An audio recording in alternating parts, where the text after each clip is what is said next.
नमस्कार। सामुद्रिक विज्ञान के इस अंक में एक बार पुनः आपका स्वागत है। दोस्तों, मैं हूं भास्करानंद डोभाल और आप देख रहे हैं हस्तरेखा का ये अंक, सामुद्रिक विज्ञान का ये अंक अपनी ही पसंदीदा यूट्यूब के चैनल गो ब्लॉग्स में।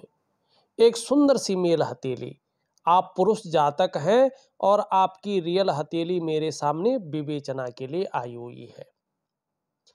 यहाँ पे देखेंगे तो आपकी जो मिडिल फिंगर है ये इस तरह से सुंदर स्थिति में खड़ी है। एक सही अनुपात इसका है, न ये बहुत बड़ी दिखाई दे रही है न ये बहुत छोटी दिखाई दे रही है। जो इस हथेली का इस उंगली में, जो इस उंगली का इस हथेली में अनुपात होना चाहिए वो ये है।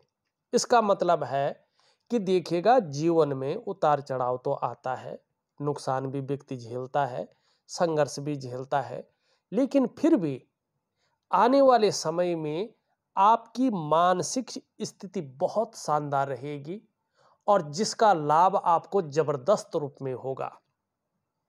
यहाँ पे देखेंगे तो ये उंगली भी पूरी तरह से झुक रखी है आपकी मिडिल फिंगर की तरफ, तो आपकी जो आध्यात्मिक पावर है वो भी बड़ी शानदार रहने वाली है, बड़ी सुंदर रहने वाली है।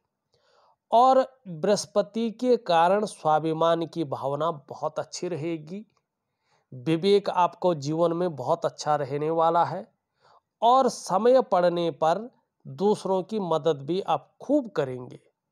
एक परोपकार की भावना जो आपके अंदर है बड़ी स्ट्रांग है, इसका आपको लाभ होगा। बुद्धिमान व्यक्ति है, बुद्धिमत्ता बहुत अच्छी उभर कर आ रही है और भाग्य आपका बहुत लेट साथ दे रहा है लेकिन जबरदस्त रूप में साथ देगा। जीवन पूरी तरह से बदलाव की स्थिति में आएगा आपका, लेकिन अभी नहीं। अभी कम से कम 3.5 वर्ष ऐसे हैं जिसमें आपको बड़ा संघर्ष की स्थिति झेलनी पड़ सकती है।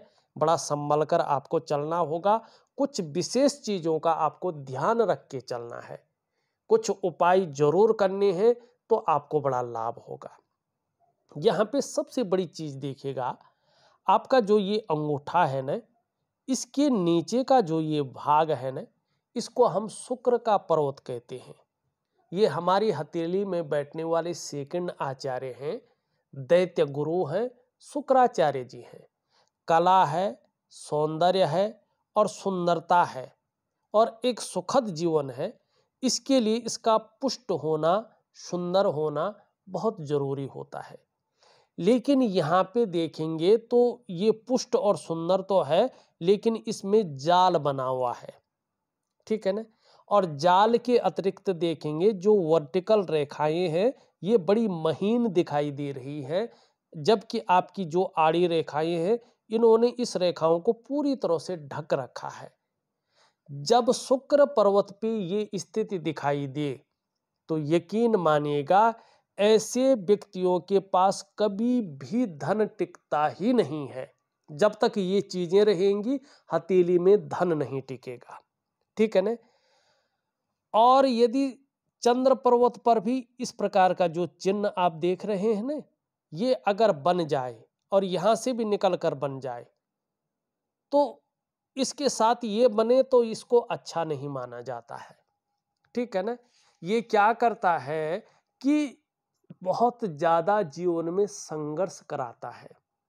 ऐसे जातक कम से कम 42वें वर्ष तक नौकरी करे तो बहुत अच्छा रहता है। व्यवसाय इत्यादि चीजों में ऐसे लोगों को 42वें वर्ष तक नहीं पढ़ना चाहिए। ये मान के चलना चाहिए, हर व्यक्ति के लिए व्यवसाय बनवाया परमात्मा ने नहीं है, ठीक है ना। मानी हर व्यक्ति के लिए परमात्मा ने व्यवसाय नहीं बनवाया है। इस प्रकार को सोच रखकर आगे चलना चाहिए ऐसे लोगों को, ठीक है ना। दूसरी बात अगर आप देखेंगे, जरा ध्यान से इसको देखिएगा, इसको मिटा लेता हूं फिर आपको बताता हूं।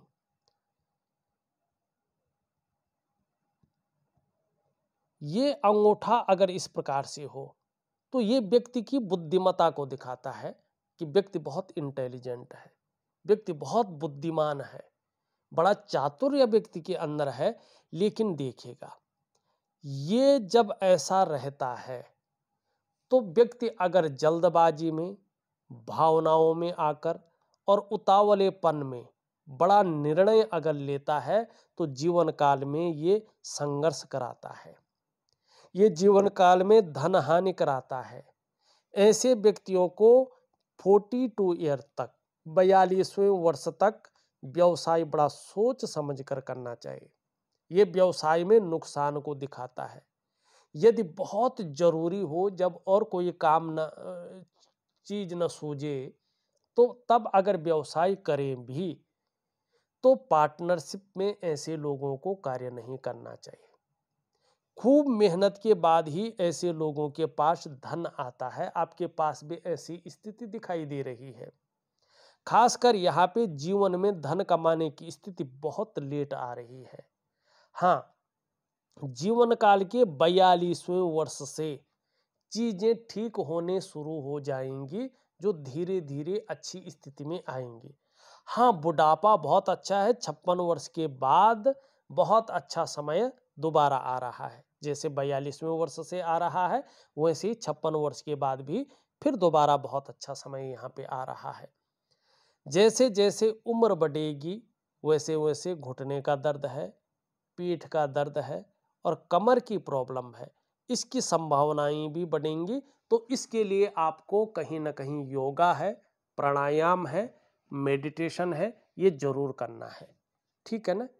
दूसरी बात आप देखेंगे कि आपकी हथेली में इस प्रकार से गुणा का चिन्ह भी है और यहाँ पे देखेंगे तो पूरी हथेली में जो है जिसको हम जाल कहते हैं, जाल बना हुआ दिखाई दे रहा है।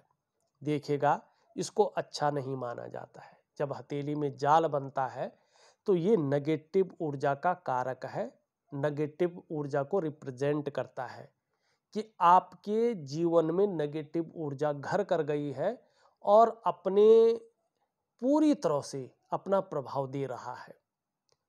इसका सबसे पहला प्रभाव पड़ता है आपके मन पर, आपके मस्तिष्क पे। कहीं ना कहीं जीवन उलझन की स्थिति में आ जाता है। आप ज़्यादातर कंफ्यूजन में रहते हैं, दुविधा में रहते हैं और आपकी जो निर्णय लेने की ताकत है ऐसे में वो क्षीण हो जाती है। आप सही से डिसीजन नहीं ले पाते हैं कि क्या करना चाहिए और किस तरफ वास्तव में जाना चाहिए। दूसरा इसका प्रभाव आपकी आर्थिक सेहत पे पड़ता है। आप आर्थिक रूप से कहीं ना कहीं कमजोर हो जाते हैं। ये आर्थिक रूप से आपको बीमार बनाती है। ठीक है ना, दरिद्रता की ओर ले जाती है। तीसरा इसका प्रभाव पड़ता है आपके स्वास्थ्य पर, चाहे वो शारीरिक स्वास्थ्य हो, चाहे वो मानसिक स्वास्थ्य हो, ये इसमें विकार देने की कोशिश करता है। चौथा इसका प्रभाव पड़ता है आपके रिश्तों पर, चाहे वो दाम्पत्य जीवन का रिश्ता हो, चाहे वो परिवार का रिश्ता हो, चाहे वो कुटुंब का रिश्ता हो। इन रिश्तों का जो चरम सुख का भोग है उसके बीच में परिस्थितियां खड़ी हो जाती हैं। और पांचवा और सबसे बड़ा प्रभाव इसका पड़ता है आपकी डेवलपमेंट पे और आपकी प्रोग्रेस पे। जो आपका सफलता का स्तर हो जाना चाहिए, वो सफलता का स्तर नीचे की तरफ जाता है, माइनस की तरफ। देखिएगा, अगर ये नेगेटिव ऊर्जा है तो ये आपकी जीवन की नींव को हिला देती है, उसकी जड़ों को खत्म करती है और फिर आपका विशाल जो ये व्यक्तित्व है, ये जीवन है, उसके गर्त में समाहित हो जाता है और जीवन के महत्व को ये खत्म कर लेती है। सबसे पहले आपको इस नेगेटिव ऊर्जा को ठीक करना है। इसके लिए क्या करेंगे आप, जरा ध्यान दीजिएगा, बहुत जरूरी है आपको करना। आप ज्यादा कुछ नहीं करेंगे, एक वनस्पति स्नान मैं आपको दे रहा हूं, प्रत्येक दिन वनस्पति स्नान करेंगे जब तक के लिए मैं लिखूंगा। उसके बाद एक दिव्य सूर्य क्रिया और एक दिव्य योग ध्यान क्रिया करेंगे। ये तीन चीजें यदि आप बहुत सुंदर स्थिति में करते हैं तो जीवन में बहुत बड़ा लाभ आपको होगा। और एक आपके आशीर्वाद के लिए मैं एक छोटी सी भक्ति दे रहा हूं आपको, उसको जरूर करें, आपको बहुत बड़ा लाभ आने वाले समय में होगा। ठीक है ना। आपका सबसे बड़ा वीक ग्रह नक्षत्र क्या है जो अच्छे परिणाम नहीं दे रहा है? वो आपका शुक्र है। शुक्र आपका चारों तरफ से जो है सुख में कमी कर रहा है, आपके ऐश्वर्य को भंग कर रहा है। देखिएगा, जब शुक्र ऐसा होता है ना, तो व्यक्ति का जीवन संकटों और कठिनाइयों के बीच गुजरता है। लाख प्रयास करने पर सारे साधन होने के बावजूद भी व्यक्ति को सुख नहीं मिलता है। बहुत ज्यादा मेहनत परिश्रम करने के बाद भी अभाव बना रहता है। ये इस चीज का कारक है। तो सबसे पहले आपने इन्हीं चीजों को ठीक करना है। ठीक है ना। अब देखिएगा, आपका पहला सवाल है, कुछ सवालों को लिया है मैंने, कुछ नहीं लिया है। ठीक है ना। जो मुख्य मुझे लगा कि ये लेने चाहिए वो मैंने लिया है। पैसा रुकता नहीं है आपके पास, इसका मैंने बता दिया है क्यों नहीं रुकता है। एक तो शुक्र का भाग और दूसरा पूरी हथेली में जाल। इसकी वजह से आपके पास धन नहीं रुकता है। क्या करना चाहिए? वनस्पति स्नान करना है, दिव्य सूर्य क्रिया करनी है, दिव्य योग ध्यान क्रिया करनी है और एक छोटी सी मंत्र क्रिया है वो करनी है। निश्चित तौर पे आपको बड़ी सफलता मिलेगी। धन के मामले में आप सफलता की प्राप्ति करेंगे। फैक्ट्री में नुकसान ही नुकसान हो रहा है। क्यों नहीं होगा भैया? क्योंकि आपके जीवन में हथेली में व्यापार तो है ही नहीं और आप व्यापार कर रहे हैं। ये तो बता रहा है व्यापार में जीवन काल में संघर्ष है, धन हानि है, नुकसान है और खासकर पार्टनरशिप में करोगे तो और भी बड़ा नुकसान है। मेरे सर पर कर्जा ही कर्जा हो रहा है, इसका कारण है ये आपका जो क्षेत्र है ना, ये है राहु का क्षेत्र। और राहु के क्षेत्र में जब गुणा का चिन्ह बन जाए इस प्रकार से, तो व्यक्ति के जीवन में कुछ घटनाएं घटती हैं। अगर आप नौकरी कर रहे हैं तो नौकरी से हाथ धो लेते हैं, व्यापार कर रहे हैं तो ये व्यापार को नेस्तनाबूद कर लेता है, खत्म कर लेता है। ये बहुत बड़ी धनहानि कराती है, व्यक्ति को जो है कर्जे के दलदल में फंसा लेता है और कर्जे के दलदल से बाहर नहीं आने देता है। ठीक है ना। तो ये राहु के कारण आपके जीवन में कर्जा है और इसका मैं उपाय दूंगा, जरूर करिएगा। हर काम में नुकसान जरूर, ये इसके भी कारण है। और बहुत आपकी हथेली में चीजें ही ऐसे बन रखी है 42 ईयर तक कि कहीं ना कहीं चीजें खत्म स्थिति में है। सर मैं हिंदुस्तान के बाहर जा सकता हूँ इस साल, देखिएगा आपको बहुत अच्छा मौका भी मिलेगा, लेकिन अभी रुक जाइए। ये जो स्थिति है ये आपको कहीं ना कहीं ऐसी स्थिति में फंसा सकती है कि वाद विवाद या कोर्ट कचहरी का मामला बन सकता है, फिर आप बहुत ज़्यादा परेशान हो सकते हैं। अभी रुकिएगा। लाइफ में अच्छा टाइम कब स्टार्ट होगा? देखिएगा, जीवन काल के 42वें वर्ष से आपका बहुत अच्छा समय शुरू हो रहा है। फिर आपको सोचने की बहुत ज़्यादा ज़रूरत नहीं होगी और परेशान होने की भी ज़रूरत नहीं होगी। ये चीज़ें स्पष्ट तरीके से यहाँ पे दिखाई दे रही हैं। अभी नौकरी का प्रयास करें तो आपके लिए बहुत अच्छा रहेगा और 42वें वर्ष से पुनः आप व्यवसाय में आए तो और भी अच्छा रहेगा। ये उंगली पूरी तरह से झुक रखी है इस उंगली की तरफ। धार्मिक भावनाएं बहुत अच्छी रहेंगी, ईश्वर में विश्वास बना रहेगा और अपने आराध्य के प्रति समर्पण की भावना बहुत अच्छी रहने वाली है। ये उंगली पूरी तरह से इस तरफ झुक रही है, इसका मतलब है आगे ये जो रेखा है और ये उंगली का झुकाव है, ये बता रहा है कि आगे ऐसा कार्य आप करेंगे जिसमें शारीरिक मेहनत की जरूरत बहुत कम पड़ती हो या ना के बराबर पड़ती हो। और दूसरा, आपकी आयु बहुत अच्छी रहेगी, सफलता जीवन में निश्चित मिलेगी और व्यवसाय में बहुत बड़ी सफलता भी दिखाई दे रही है 42 ईयर से। और कहीं ना कहीं बोलने के ढंग के कारण भी आप अपने जीवन काल में धन कमाएंगे, लेकिन पेट से संबंधित परेशानियां आपको परेशान कर सकती हैं, इसका ध्यान रखिएगा।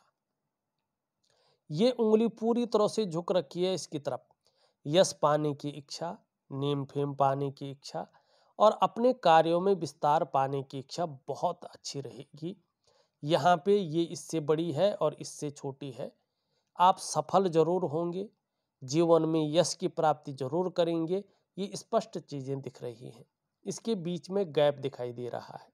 जब जब आपकी कुंडली में शनि साढ़े साती में होंगे, ढैया में होंगे या बकरी अवस्था में होंगे, तब तब इसका प्रभाव आपके जीवन पर गहरा और लंबा पड़ेगा। कितना पड़ेगा ये डिपेंड करता है आपके कर्माज के ऊपर।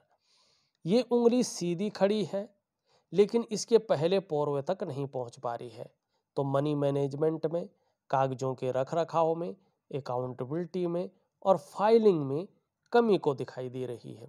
तो यहाँ तक नाखून बढ़ाएं तो निश्चित तौर पे बड़ा लाभ होगा। एक सुखद जीवन जीने की चाह बनी हुई है और सुखद जीवन जीने के लिए प्रयत्नशील व्यक्तित्व भी यहाँ पे दिखाई दे रहा है। ये अगर देखें इस तरह से दिख रही है और इनके बीच में देख रही है। भावुकता बहुत ज्यादा है लेकिन आगे महत्वाकांक्षाएं भी बढ़ रही हैं, आगे बढ़ने की सोच भी प्रबल हो रही है। क्रिएटिविटी बहुत अच्छी रहेगी। लंबी और हवाई यात्राओं का मौका जीवन में निश्चित तौर पे मिलेगा। यहाँ पे ये सीधा चंद्रमा पे आ रहा है और यहाँ पे इस प्रकार से फिर चीजें यहाँ पे बनती हुई दिखाई दे रही हैं। ये जब चंद्रमा में आता है तो जीवन का जो प्रारंभिक दौर होता है उसमें बहुत ज़्यादा संघर्ष, कई बार उतार चढ़ाव, कई बार बहुत ज़्यादा अस्थिरता आती है और ये जीवन काल के 41 ईयर तक पूरी तरह से हावी रहती है। जैसे जैसे उम्र बढ़ेगी, धर्म में, अध्यात्म में रुचि बढ़ेगी और 42वें वर्ष के बाद एक से ज़्यादा स्रोतों से अच्छा खासा धन अर्जित करेंगे। इसका लाभ बहुत बड़ा होगा। आपकी करियर और धन की रेखा इस प्रकार से जा रही है और यहाँ पे एक त्रिभुज बना रहा है। जीवन काल के वैसे तो 38वें वर्ष से आपको फायदा मिलना चाहिए था, लेकिन शुक्र के कारण आपको इसका फायदा 42वें वर्ष से मिलेगा। 42वें वर्ष से धन और करियर में पूरी तरह से स्थायित्व आना शुरू हो जाएगा। इसका लाभ आपको होगा। रहस्यमय विद्याओं का नॉलेज भी बहुत अच्छा रहेगा और एक एनालिटिकल किस्म का व्यक्तित्व भी उभरेगा। यहाँ पे इस प्रकार की ये चीजें दिखाई दे रही है। इस प्रकार से इसका लाभ आपको आने वाले समय में बेहतरीन होगा। निम्न मंगल को और उच्च मंगल को देखें तो जीवन में पराक्रम बहुत अच्छा रहेगा और एनर्जेटिक स्वभाव बना रहेगा। देवगुरु बृहस्पति को देखते हैं तो थोड़ा शनि की तरफ देख रहा है। परिवार को लेके भी हल्की फुल्की चिंताएं रह सकती हैं और ये थोड़ा साधारण भाव में बैठा हुआ है तो आपके अंदर भी साधारणता देते हुए दिख रहे हैं। सामान्य व्यक्तित्व देने की यहाँ पे ये कोशिश कर रहे हैं।